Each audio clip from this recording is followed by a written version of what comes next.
যতক্ষণ এই মজলিস চলতেছে অনবরত আল্লাহর রহমত অবতীর্ণ হইতেছে। দুনিয়ার সব ঘরই মানুষ বানাইছে বড় দামি, আল্লাহর ঘর মসজিদ এগুলো দামি, এর মধ্যে আবার বাইতুল্লাহ আরো দামি। মানুষ সবই আল্লাহর বানানো দামি, আশরাফুল মখলুক, এর মধ্যে যারা ঈমানওয়ালা তারা আরো দামি। ঈমানওয়ালাদের ভেতরে যারা আমলওয়ালা তারা আরো দামি, আমলওয়ালাদের মধ্যে যারা তাকওয়াওয়ালা তারা আরো দামি। আর এই তাকওয়া মায়ের গর্ভ থেকে নিয়ে আসা যায় না। তাকওয়া অর্জন করার জন্য আল্লাহর ওলিদের নেক নজর লাগবে। আল্লাহওয়ালাদের নেক নজরে অনেক পাওয়ার আল্লাহ দান করেন। ইয়া আইয়ুহাল্লাযীনা আমানু ইন তাত্তাকুল্লাহ ইয়াজআল লাকুম ফুরকানা। আল্লাহ বলেন যারা তাকওয়ার উপরে মুজাহাদা করে, চেষ্টা করে, আমি আল্লাহ তাদেরকে স্পেশাল পাওয়ার দান করি। ওই পাওয়ারের নাম ফুরকান। হাদিসে পাকে আল্লাহর নবী বলেন ওই পাওয়ারের নাম ফেরাসাত। قال رسول الله صلى الله عليه وآله وسلم اتقوا فراسة المؤمن فإنه ينظر بنور الله। তোমরা আল্লাহর প্রিয় বান্দাদের ফেরাসাত সম্পর্কে সতর্ক। আল্লাহর প্রিয় বান্দারা ফেরাসাতের পাওয়ার যখন পায়, চামড়ার চোখে তুমি যা দেখো তারা এর থেকে অনেক দূরে আল্লাহর অনেক কিছু দেখেন, তবে চামড়ার চোখে না, আল্লাহর দেওয়া নূরের আলো তারা দেখেন। ইয়া ইলাহি মুঝসে মুঝকো দূর কর, তাকে দেখো মুঝ में तुझको एक नजर। या इलाही तू मेरा महबूब है, या इलाही तू मेरा माशूक है। আল্লাহ তাআলার ভয় অন্তরে জমা করার জন্য বান্দা তুমি আল্লাহ ওয়ালাদের নেক নজর যখন নিতে পারবা, তখন অন্তরের মধ্যে আল্লাহর ভয় চলে আসবে। আর আল্লাহর ভয় যখন আসবে, একটা সন্তান মা বাবাকে অনেক ভয় করে। তার প্রমাণ, মা বাবার সামনে সন্তান অন্যায় করে না কেন? বলে শাস্তির ভয়। ঠিক দুনিয়াতে যেই মানুষ আমার আল্লাহকে ভয় করবে, ওই বান্দা গলায় ছুরি লাগাবে, দাড়ির মধ্যে অস্ত্র লাগাবে না। হরকে তারাত খৌফে হকদার দিল মদাম, জান্নাতুল মাওয়া দেহত উরা মাকাম, জুজবা হকচি জে মখাজ ইনসুজা, বদলে হুয়া মস্ত দর জুমলা জাহা। আল্লাহ পাক বলেন হাসরের ময়দানে আমার আদালতে দাঁড়াইয়া জবাব দেওয়ার ভয় যারা দুনিয়াতে গুনাহ থেকে নিজেকে বাঁচাবে, আমি আল্লাহ ওয়াদা করলাম তাদেরকে বিনা হিসাবে জান্নাত দান করব। আল্লাহর আদালতে দাঁড়ায়া হিসাব দেওয়ার ভয় কেন? বলে আল্লাহর আদালত বড় ভয়ঙ্কর আদালত হবে।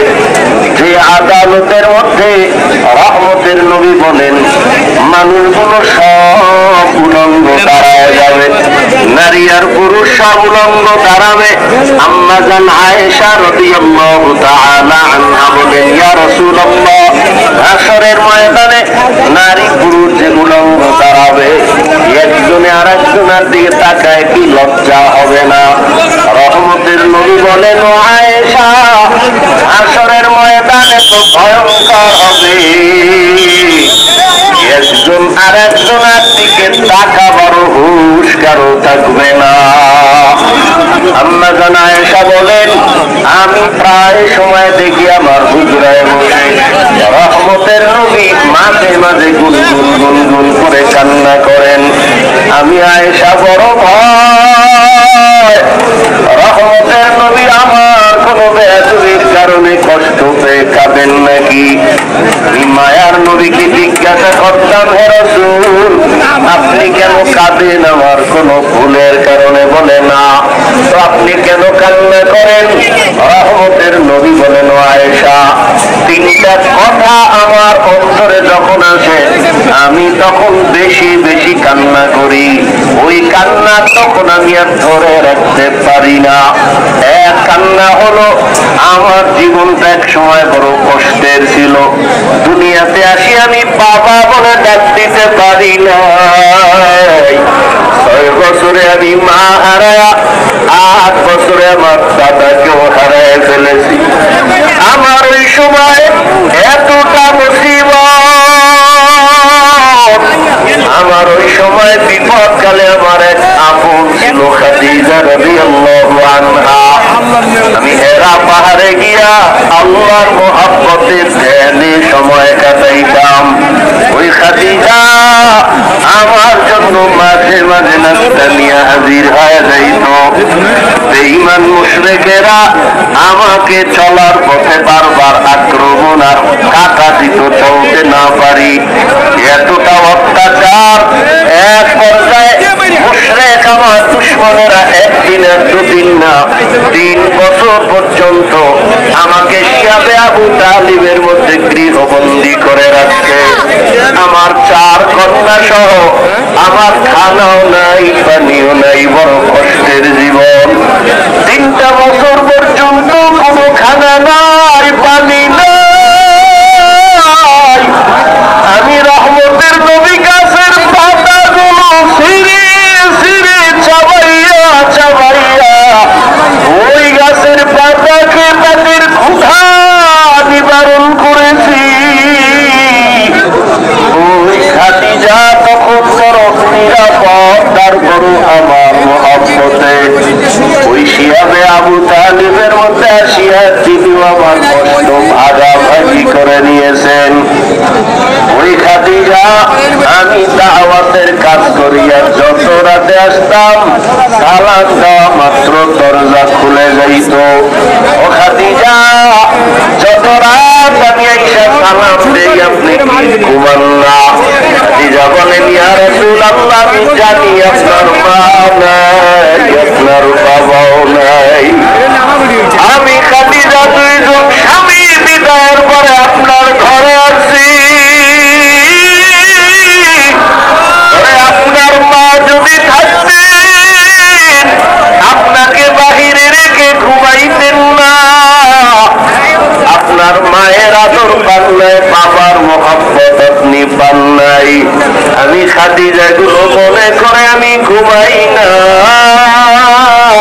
রহমতের নবী এসে কখন আমার ঘরে এসে ডাক দিবেন।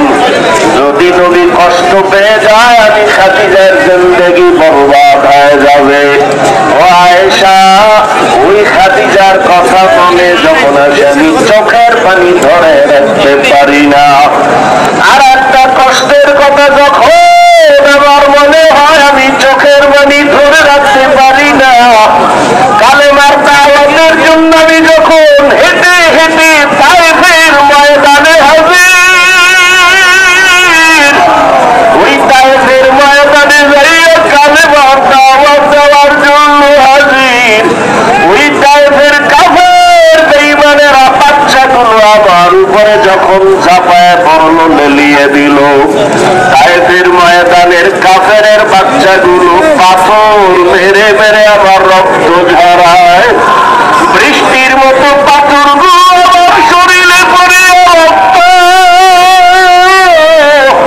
রক্ত পড়ে আমার জুতা পর্যন্ত আটকাইয়া যায়।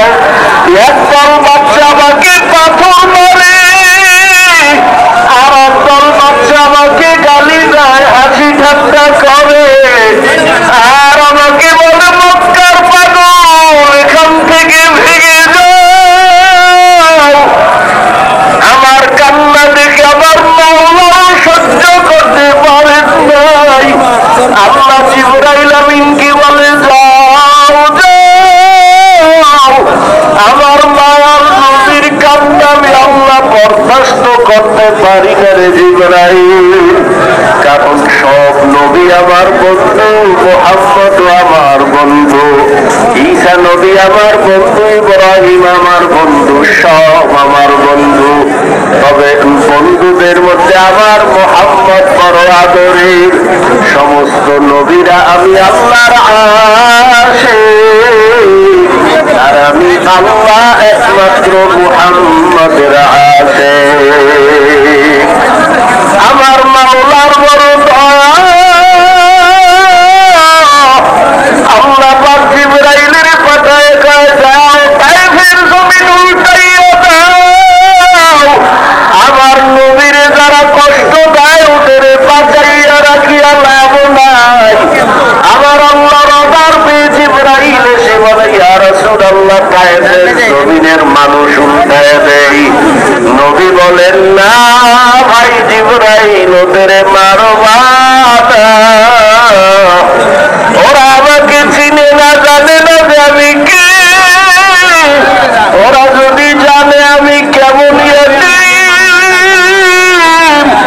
আমার মা নাই বাবাও নাই, আমি বড় কষ্টে জীবন কাটাইতেছি, ওদের হেদায়েতের দোয়া করি ওদেরকে মারিও না। ও আয়েশা যখন আমার তায়েফের কষ্টের কথা মনে পড়ে আমি আর সহ্য করতে পারি না। আর একটা দুঃখ আর কষ্ট যখন আমার মনে আসে আমি ভয়ে কান্না করি। আম্মা জান বলেন সেটা কি? বলে হাসরের ময়দানের ভয়ঙ্কর হালাত। এমন অবস্থা হবে জমিনটা হয়ে যাবে সূর্যের গরমে মানুষের মাথার মগজগুলো টাস টাস করে ফেটে যাবে। হাসরের ময়দানের জাহান্নামের আওয়াজ, জাহান্নাম বলবে আল্লাহ বেনামাজিগুলো আমারে দাও। ওই সময় নবীরা পর্যন্ত কান্না করবেন আমার উম্মতের ভয় কি হবে। এই ভয় আমি কান্না করি আমার উম্মতের কেমন হালাত হবে। দুনিয়াতে সূর্যের গরম সহ্য করা যায় না, পেটের বাড়ি সহ্য করা যায় না, গুনাহগারের জাহান্নামের আগুনের গরম বড় ভয়ঙ্কর। আমার নবী উম্মতের হালাতের কথা চিন্তা করে কান্না করেন। আল্লাহ ডাক দেয় বান্দা কত আর গুনাহ করবা, আমার আদালতে দাঁড়াইয়া হিসাব দেওয়া